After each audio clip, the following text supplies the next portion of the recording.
V Lani ste usporiadali súťaž Naj babička.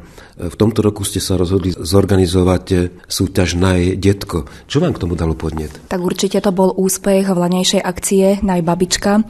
Ľuďom sa to veľmi páčilo, mali sme veľmi pozitívnu spätnú väzbu. A my sme aj tento rok chceli dať priestor babičkám, ale teda babičky neprejavili taký záujem, aby sme teda súťaž mohli zorganizovať. Takže sme sa rozhodli, že tento rok to bude Naj detko. No a aký záujem prejavili deduškovia túto súťaž? Tak záujem o túto súťaž je veľký.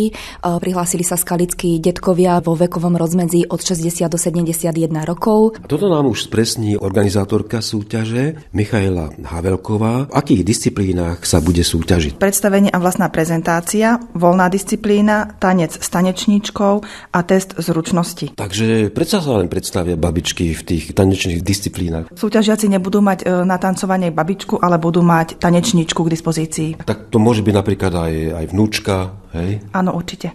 No dobré, a kto bude tvoriť hodnotiacu porotu? Porota je menovaná primátorom mesta Skalica, ktorý vlastne prevzal záštitu nad týmto podujatím. Porota je zložená z predsedu a 4 dámy. Aký význam má podľa vášho názoru toto podujatie, ktoré pripravujete? Tak určite je to podpora pozitívnych medzigeneračných vzťahov. My vlastne aj pri vyhlasovaní sme chceli dať akcent najmä na rodinu a na tie vzťahy.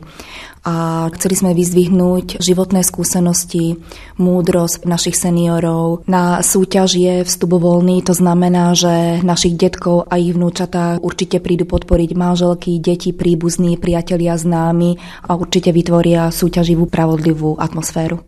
Pri mikrofóne je aj Viera Miklášová, ktorá sa v Lani umiestnila v súťaži Naj babička na 2. mieste. Čo vravíte na to, že tento rok tú súťaž Naj babička vystrieda súťaž Naj detko? Odporúčate, aby skalickí deduškovia súťažili? V poriadku, takisto je to pekná akcia. Neviem, prečo sa neprihlásili aj babička, alebo že ich deti neprihlásili, pretože to bolo veľmi, veľmi pekné, veľmi milé stretnutie, tak sme sa tam veľmi dobre cítili. Tam je výborná atmosféra.